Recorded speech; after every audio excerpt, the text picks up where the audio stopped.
everybody. I'm back to doing one of these Creative Courage chats, and I have a very, very special guest with me today.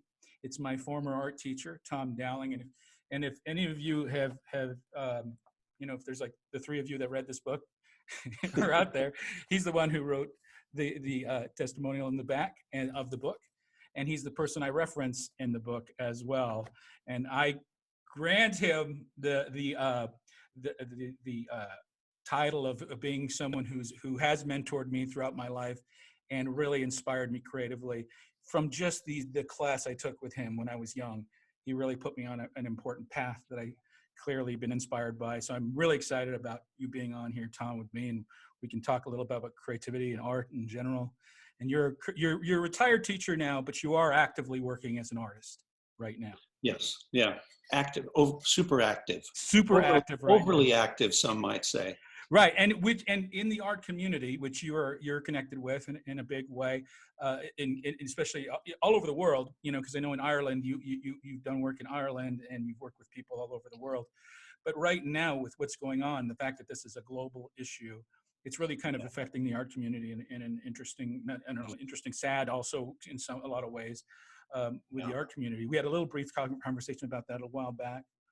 But I thought that was also an interesting topic. But I want to give it, hold it up to you there to tell us a little bit about yourself and give a kind of a brief little history, if you can, about yourself, Sure. So people know who you are.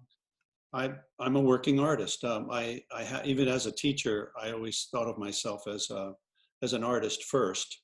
I've been an exhibiting artist since 1976, 77, something like that. Even before I went to art school. In any event, it has been the center of my life, and I knew early on that I wanted to teach. Back in those days, that was the avenue if you were in fine art, and I make that distinction, not that it's any finer than commercial art, but it's just different. It's a different path. It's a different set of kind of processes.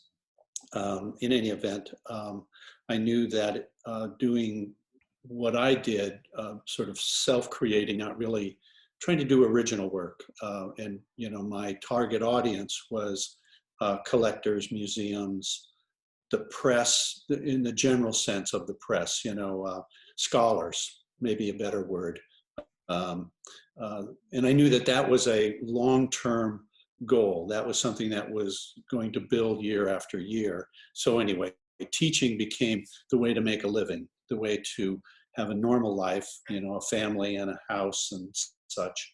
And I pursued both of those careers actively. I have an inordinate amount of energy. And even at 70, I'm still, producing so much work in any event. Not to pat myself on the back, but it has been the thing in my life that has sort of sustained me. I've never had a down period, a dry period.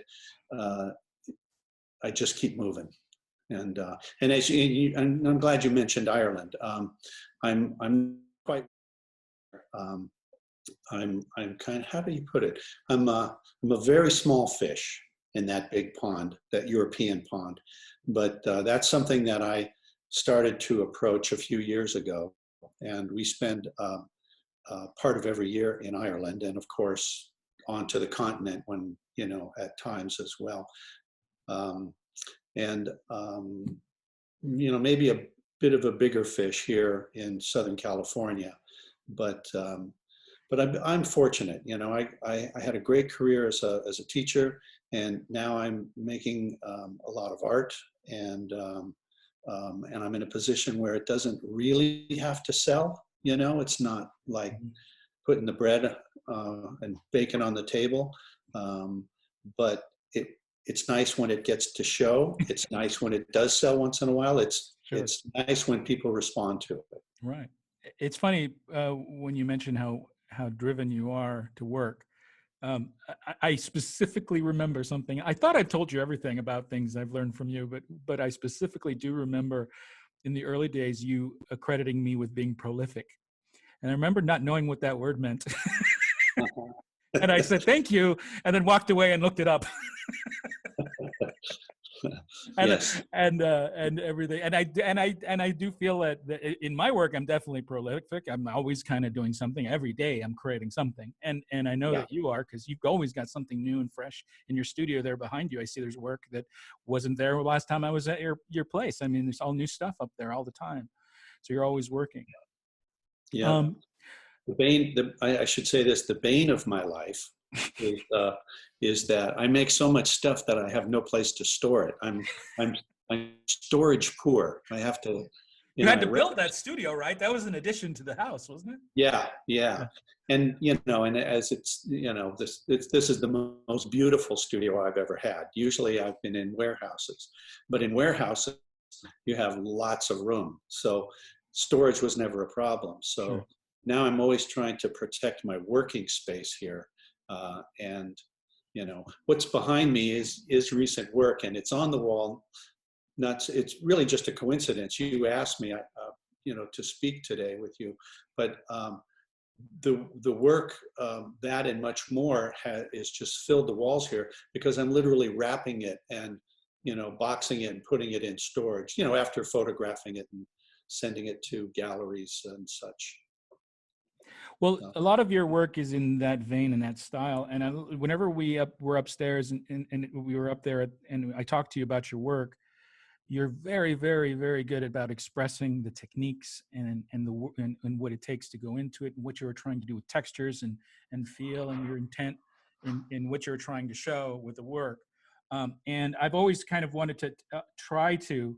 It's been very difficult, and even though I you know, I come at it from a wanting to learn all the time. And one of the things I was always curious about you, and I'm not meaning to put you on the spot, and I'm assuming you're going to answer it the way you normally do, is what is they, yeah, but what is the inspiration? What do you is there a way of communicating what you're trying to say? Because generally your response is that it's not a priority of yours to really express what it is you're trying to say. And that's what I'm yeah, guessing you're going to say again.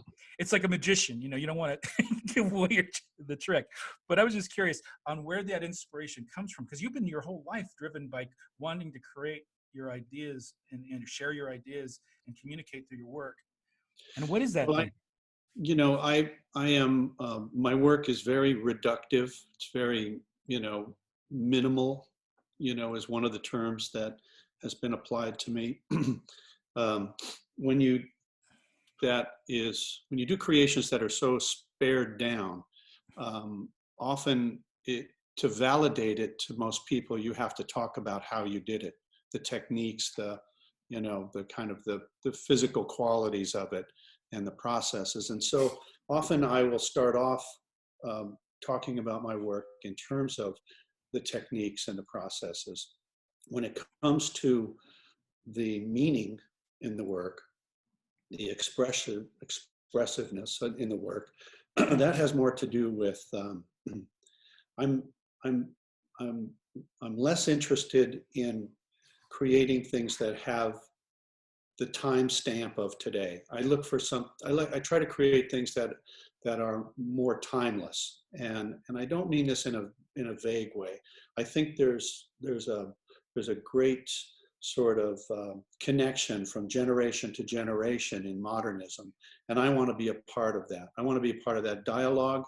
I want to be, I want to speak formally with Picasso and Mondrian, and and I want to be, again, part of that. The, if there's a goal in all of that for the viewer, the beholder, is that I want them to have an experience. I want them to see something that maybe they've never seen before. It may have, a connection to, say, a Picasso, or, or some vague reference to, an artist of the past, or even one that's current today. But they have an experience, a unique experience. I'm not, unlike what you do in the commercial art field, I'm not selling a product. I'm not even selling an idea. If I'm selling anything, it's an experience. It's the paintings are and sculptures are not about something. They are the something. You're supposed to be in front of them. You're supposed to, you know, have this. Often my paintings have a three-dimensional quality, and as you walk past them or next to them, literally the shapes, the forms, the colors, everything changes. You're having an experience, a physical experience. And what I'm interested in is when you, as the beholder, when you approach the work and you hopefully recognize that something, there's an experience going on there, there's a resonance between you and the object, that everything slows down. You have a mindful kind of experience.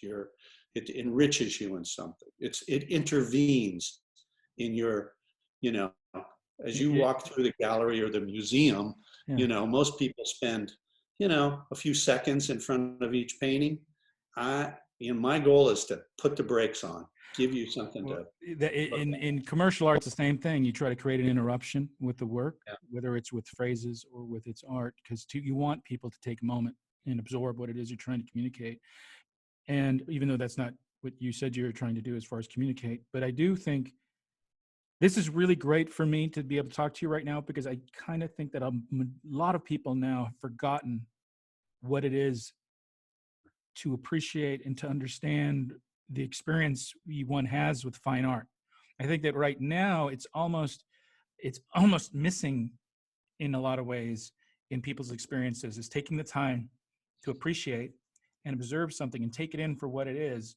I think I like that's a perfect answer, by the way. Thank you for that answer. I think that's fantastic, and it's probably the best answer I ever got out of you about this. Um, but for me, what I'm saying and what you said is, the moment someone stands in before a piece of art, whatever it is, sculpture or something, it's the absorption of what they're looking at. It's the moment they're taking a moment right now to take in something and experience it for what it is. And that's a very, very, very deep and almost prehistoric thing that we have about us, is to see things, absorb them, and then kind of work it through and allow it to become part of who we are and what motivates us to do something. And the beauty of, I think, expressing or experiencing art is that it forces you to just put the brakes on literally everything around you for a moment and connect with a thing that was created by someone else. And it's not important to know why. It's not important to know what it's about. It's important to just experience something totally new and to just feel that. There's Yeah. value there that I think people don't appreciate and don't realize what it is. I think people get it when it comes to music. When they, they can have the CD or the electronic or the vinyl or whatever, but when they see live music, they know there's a difference. You know, right. There's something that's in the viewer, in the listener, in the beholder. There's something that's active, not passive. It's not like turning on the TV and letting it roll over you, you know, laugh once in a while or cry, you know, is the kind of the extent of, you know, what that medium can often usually does. Not that there isn't good TV. I'm just saying that, you know, the difference between an active response and a passive response is overwhelmingly human. And that's what we need, maybe more than anything today.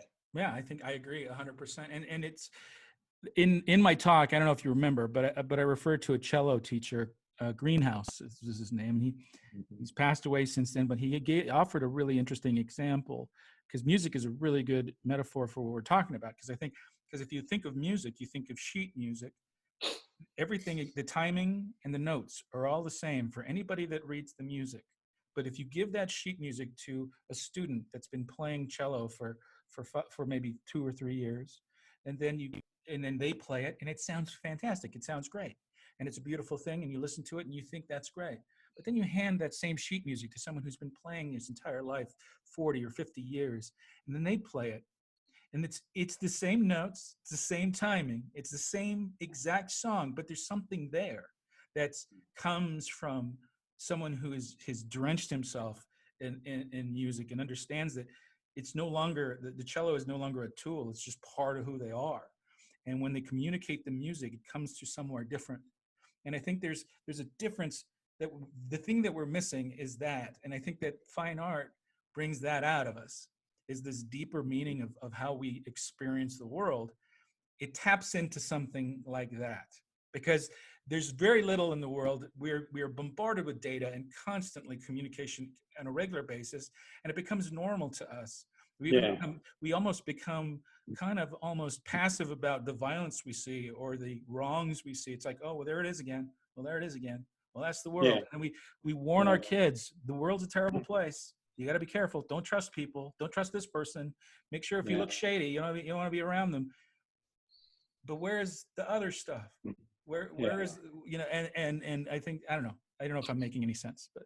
No, I think you are. And I want to add to that. I think, and kind of bring it to today and what is, you know, this terrible, you know, situation that we find ourselves in worldwide. The thing that we're losing is in a sense these sacred spaces, these, you know, whether it's going into, you know, a gallery or a museum or a concert or a church or a school or even work, you know, the institution of work.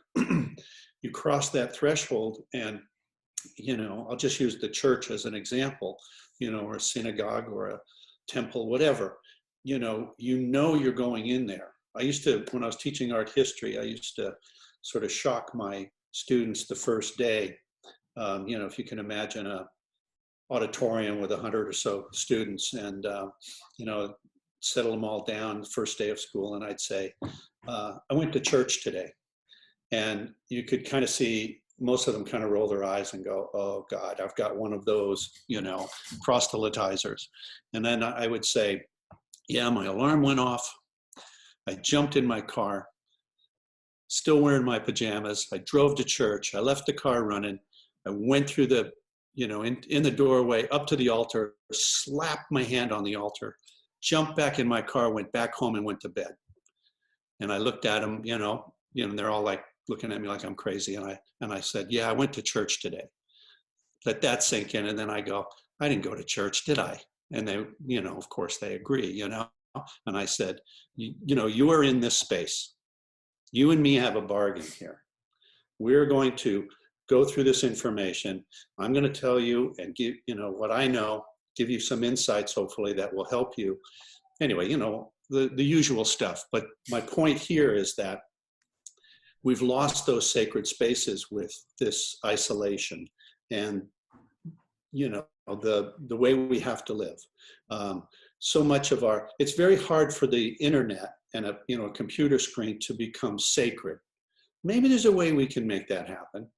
But, you know, I come up the stairs to my studio every day, you know, it's a sacred space. I acknowledge it when I come in, you know, come up those stairs. Sometimes I count the stairs. Sometimes my wife calls it sharpening my pencils. I come up, even if I know what I'm going to do, I'll sweep the floor, I'll arrange, I'll create a ritual that kind of brings me from that other place into this special place. And I think that's, you know, that's what as creators we need to do. Maybe, like I said, maybe that can be done on a computer screen, but we're going to have to find ways to make that ritualized space. Otherwise, we're going to lose what's really important in being human. Not just the touch and the you know, and the closeness, but that sacredness. I sound like I'm very religious. I'm not. You know, I'm a complete pagan. But I understand what is important in terms of symbol and mythology and ritual. Mm-hmm. You know, only important stuff happens, you know, when you're in those sacred spaces. Only important stuff. Well, nothing trivial.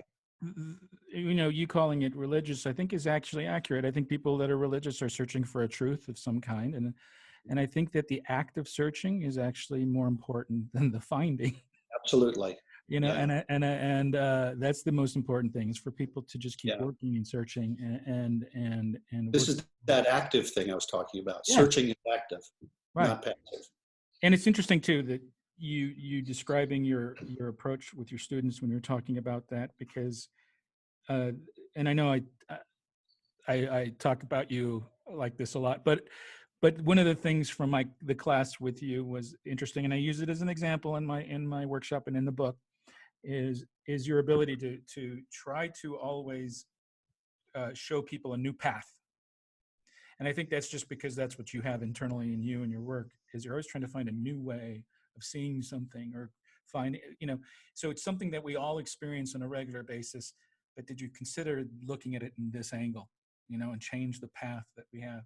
So in your experiences, because you've worked a lot with young people, I've actually, in my years, have worked a lot with young people. I've had the opportunity to talk to a lot of young artists.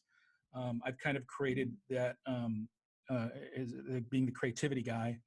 I am asked a lot to talk to young people and go to schools and be parts of panels where we talk to them, and they come to me with, especially when I do the workshop for them, and they're interested in a creative career, they come to me looking for advice and everything. And you've had a lot of experience with people who are really trying to seek this deeper thing in them.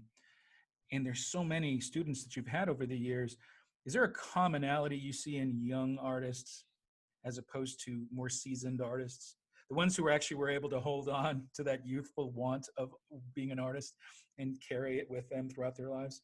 Is there kind of a commonality in what they see in their approach? I think this is important because I know that I have a lot of kids that are young people, and teenagers, and even young people that listen to a lot of the stuff that I talk about, and I'd love for them to hear from you that what you think is something that's relatable that they can maybe hold on to going forward. Does that make sense? Yeah, yeah. I not that I would say this to my students, but many people who go into creative fields with a lot of passion will, will leave it. They, 5, 10 years later, they're just not doing it anymore.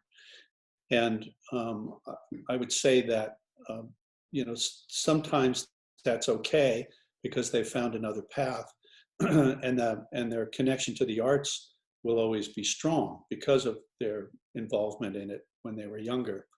The thing I found with a lot of students is that they often would come into my classes or workshops and feel like they had to perform, that they were already needed to be artists, and there was a preciseness that they thought, and I almost always tried to destroy that. Just tell them, I'm not going to put a pencil in your hand and ask you to draw a portrait of somebody.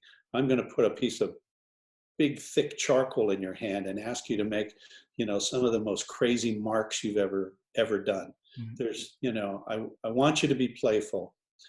And then, throughout the course or the years that students have been with me, I found that I always had to give them permission.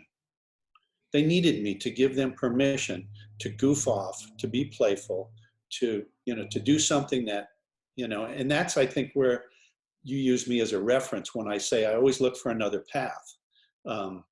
It's not out of a contrariness that I do that. Yeah. I'm going to, kind of reflect this back on your last talk. I'm sorry, I forget who you were talking to, but you guys talked a lot about research. Yeah, Matt Seltzer.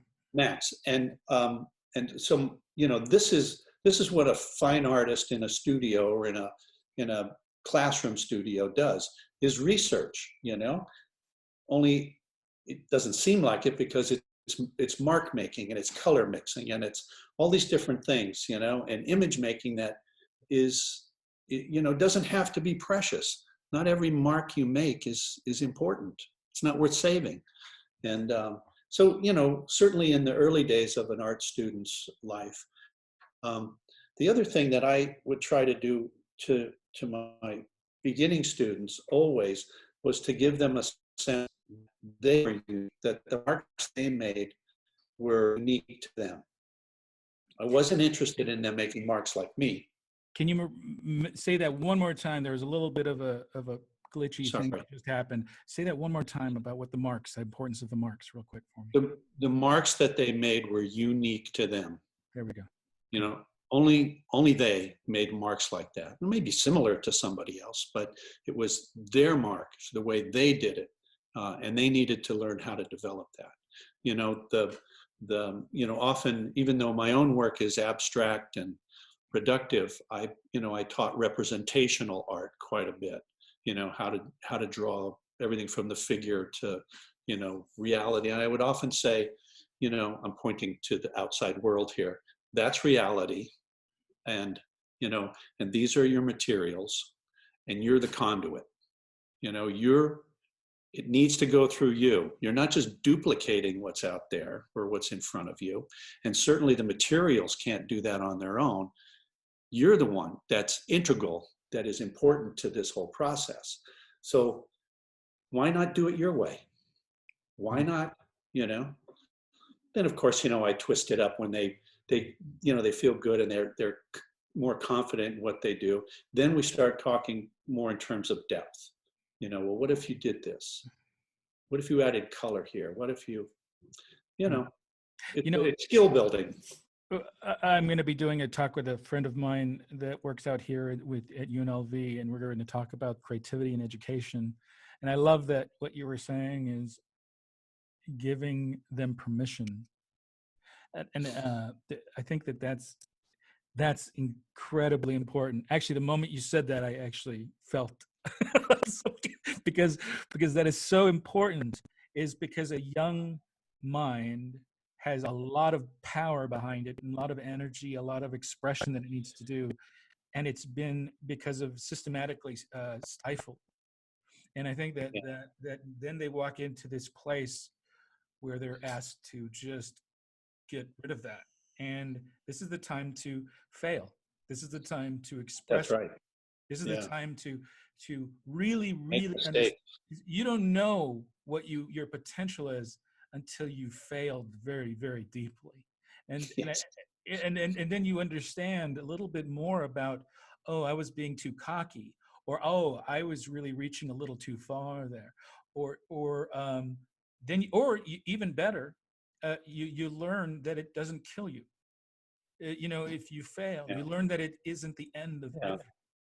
And people didn't look at you and say, "Oh, there's a failure." Yeah. Right? More often than not, they looked at it and said, "Oh, that's terrific." You knew it was no good, but right. Most people will just go. They're just so in awe that you can make marks look like something. I think I talked to you about this a little bit when we last met. It was at your birthday, and it was where I talked about the utopian idea. And it's, if you allow me, I'll just explain it briefly to people that don't know what I'm talking about. But the idea of utopia is basically something that we carry with us. So when we start working on something, we imagine how it's going to turn out. And it's always beautiful and amazing. And it's always perfect. The way we imagine that it's going to look. And then we actually do it. And it's never as good as you imagine. It's never even close, not even slightly close. And I think that's universally something. Everybody I've ever said this to said, yep. Every time I imagine I want to do something. And so this is what differentiates people who are committed to a thing or not. Because that need to make this thing perfect in the way you imagine it becomes the deciding point on how much work you're going to put into trying to do it. So if I am consistently creating work and it's never reaching the potential that I'm wanting, so I give up and I think I'll just try this other thing. Guess what? It's the same problem. Because you're still going to imagine this other thing, and eventually then you go, and I'll give that up and try something else. So you're talking about these students that started off wanting to create art, and maybe they wanted to do art, but then after a while they're like, what? It's I'm not as good as Tom or as this other classmate that I have. Maybe I shouldn't be doing this. And then they apply that work to something else, which could be science, could be law, could be anything. But it still applies. I think the thing that people miss out on is not realizing that the more work you do to try to get to that level, it makes you so good that you push that utopian ideal higher. And so you'll never reach it. And that your goal is not to reach it, your goal is to chase it. And I think that's the kicker, is true artists and true creatives that are great are the ones who understand that the suffering you feel because you're not able to express yourself to the level you want is part of this. Yeah. Part of it. is you're never Yeah. satisfied. If you're You never, satisfied, you're failing. yeah. I'd add to that in the sense that an arts education um, is is really about problem solving. And if you kind of develop the process as a problem solving in whatever the context, you're going to succeed in life. Even if you wind up, not being an artist or a musician, but you go into law, as you said, or you go into business, and it just becomes part of the process. And again, I think a thorough arts education is about, that problem solving, learning how to problem solve.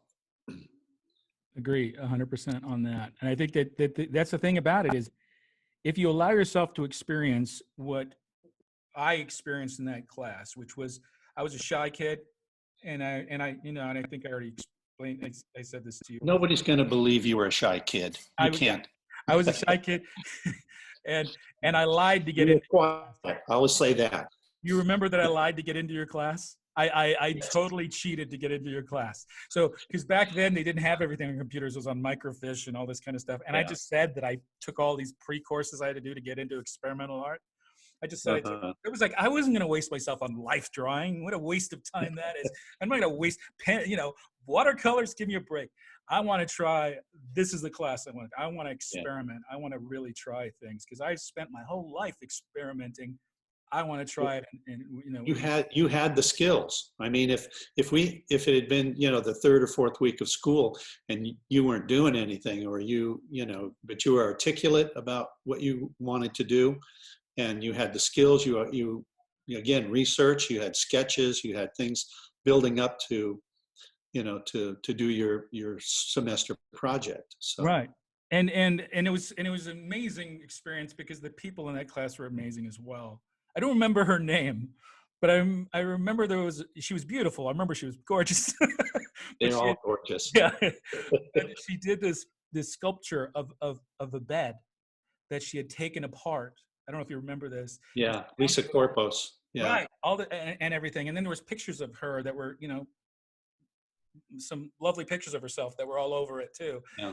But it was all this, and then there was another older lady who looked like a grandma, like baking cookies, and she had the most powerful artwork I've ever seen. She had like sheets of metal embedded into clay and netting and like animals that were stuck in the netting. Do you remember that? I forgot her name. Yeah, and the class was experimental painting. Right. And here people were doing photography. They were doing that was the most successful in terms of people wanting to take that class. The most successful class in studio art. It was certainly I think about 6 years I got to teach it until money. The schools had to cancel certain classes. In any event, I love that class. I just want to say something about Lisa Corpos. She went on to get a full scholarship to UC San Diego. And this rarely happens. She was asked to stay there for graduate school. And about 3 years ago, she finished her graduate program, and she's out in the world, exhibiting and really quite a talent. She's the bedpost one. Yeah. Yeah, she was fantastic. Yeah. And I remember very confident. I remember really sure of what she was doing. Like she knew what she was trying to. Or there's this fearlessness too that I think is that you get. And that's what I guess I'm getting at, Tom, is that the thing that I see most and I try to encourage most in the young people I talk to is they need to be fearless about, and not about how they try to experience things in the world in general. And that's why I think that fine art is so important, because it comes from a place of courage. It comes from a place of fearlessness in wanting to explore things, and I think that's so needed in general, especially in times like this. The antidote for this virus is going to come from a person who sees the world this way, who looks at data in a creative way, not just numbers, Yeah. They look at the You're gonna tape. put the pattern together, connect the dots, as they say. Right. And they have to approach this from a different perspective. That's where magic happens. And your brain just it has the capacity to do this. But just like any muscle, it gets soft if you don't use it. It gets That's right. and it cramps up if you suddenly try to force it, you know? You need to have that ongoing uh Yeah. expression that helps that muscle and And the way that you do that is to be fearless. right. Yeah. And You have to be. So there you go. So in terms of, because when we were and I don't know if you want to get into this, I know how much time we got. We're almost pretty close to almost being done here. But one of the things I was kind of worried about in talking to you is what's happening with the galleries and the suffering now with this pandemic happening. um I started thinking about how people experience galleries, and usually they're not packed full of people. Maybe there's a way people can rediscover them, in a safe way with what's going on. And Mhm. I just feel like there should be something that people need to reconsider. All the things we talked about, all the things Yeah. we talked about in this 45 minutes here, I think have a lot of value that can start in just walking into an art gallery. Yeah. The fine art gallery system has been disrupted for a good 20 years now. The art fairs have sort of replaced many brick and mortar galleries. Um, that tends to favor the established artists, the highly established artists and galleries, because they're expensive to participate in. Um, there's only a few galleries I know of that have a business model allowed them to do more than to keep the doors open, where they assist corporate collectors, or they do this, or they've expanded they're more than just a showroom and a sales room. They have to do other things. And that has not been resolved. And now on top of that, we have this pandemic that is, as everybody knows, is closing everything down. Finding ways to open it back up and making it profitable is going to be hard. I worry about the galleries. I have tended to, it's my main source of exhibiting and, getting reviews and selling. And it's essentially gone. Um, it's different in Ireland.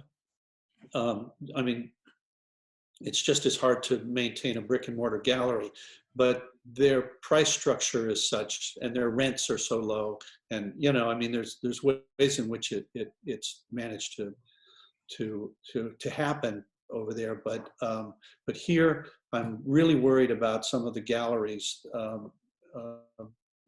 don't know what's going to happen. The internet really started to break all of that down, because artists have websites, seemingly disconnecting with the galleries. Like, collectors can go directly to the artists. But it's not always about sales. It's not always about the product. It's about the process of, not just making the art and experiencing it, but the process of business. It's a great process, to have that connection, that honesty between, a collector and an advisor. That's the way the good galleries operated. I don't know what's going to happen. I'm really fearful. Well, artists are a lot of times, unfortunately, a lot like people in academia, where they are very, very aware of what it is, the importance of the thing, but expressing as to why it's important sometimes is hard for them, because Yeah. people that do the thing, they know that why it's good, they know that everything about it, but when they have to speak to somebody who doesn't really know anything and educate them as to what is important, because at some point, some people just aren't born with curiosity about a thing. And that doesn't mean that it's not important to them. It's just they haven't been exposed to it. And I think that's what's missing, is somewhere along the lines, the connection between what we've been discussing with people it's something that I think is missing. And if more people started to realize and make an effort to take advantage of that, I think it would make a big difference. And I think that especially amongst young people, they're idealistic, and I think that they have a lot of, they want to really consume, as they say, suck the marrow out of life. They really want to suck the wine out of the vine, as Joe Strummer said in one of his songs. It's one of my favorite artists. But that's what they want to do is they want to really experience as much as possible. And unfortunately, they think that the only way to experience it is on an iPad. They think that or on a cell phone. They think they can experience life here. And I think there's a problem. Obviously, there's a problem there. And I think that my gray is showing, and I'm not trying to be a grumpy old man about, you're not gonna get anything on a cell phone. But the truth is, I haven't been on a bike ride in years. And then this thing happened. And I said, well, I got to get a bike because, I'm stuck at home. I'm sitting all day long. Got to move. I got to move. So I got to buy my bike. And I started riding my bike on this little road, pathway that we have at the side of the house that I've walked every once in a while. I usually do it at night. And I did it during the day. And I rode my bike up. And then I noticed on the side of the road, there was this little yellow rock, and it was painted yellow. And I looked at it, and it had like a flower on it. And then I went a little bit further, and there was a blue one, and there was a picture of a sheep on it. And I went further, and there was another rock. And then there was these rocks that were painted by people and left on the side of the road. And then a little chalk writing on the side of the road says, please don't steal my rocks. And whoever this is took the time to paint these little rocks and leave them on this pathways. They were never there before, even though I'd been walking. It's just now there was this need to. So whatever caused that, what I'm assuming is a young person, like a little kid, most likely, maybe inspired by a good parent, to create these little pieces of artwork and give them to people to experience out there. The thing that made her do that is what we need. And I think that it starts with the appreciation of things like going to galleries and experiencing the work of artists and stuff like that. And actually, this format is fun for me, and I think I'm going to keep doing it as much as possible. And I would love to talk to you again sometime, but I would also love to talk to maybe any artists that that might want to talk about this and give their. So this would be a good venue for that. So maybe we can talk about that later and find ways of doing that. That would be great. Do you have anything else you want to add, or anything you want to promote, or anything works that anything that you want to share before we end? No, if anyone's interested, tomdowling.com. I'll have all that on the screen down below. You'll find all the links to go to learn all about Tom, and a link to your documentary would be fantastic. Oh yeah, the Truth and Beauty. Yeah. One of my former students, Bradford Salomon, who's a really well-known portrait artist, he did that. He does films as well, and was kind enough to do. I had nothing to do with the film. I'm just the subject. Well, the fact that somebody took the time to do a documentary about you must feel really good, and also is a testament to the work that you've done, because he was a former student of yours. So Tom, you know how I feel about you. I would and I feel the same way about you, but you have to stop giving me credit for all the great stuff that you did in school and since then and everything. Like I said earlier, I was just there to give permission. And I count on students like you were to forward the cause of art and creativity. And you've done a spectacular job. I appreciate that. And let's keep going with it and see if we can inspire some young people to take that torch and carry it forward, right? Right. All righty. Thank you, sir, for taking the time. Friend. I appreciate it. Thank you so much.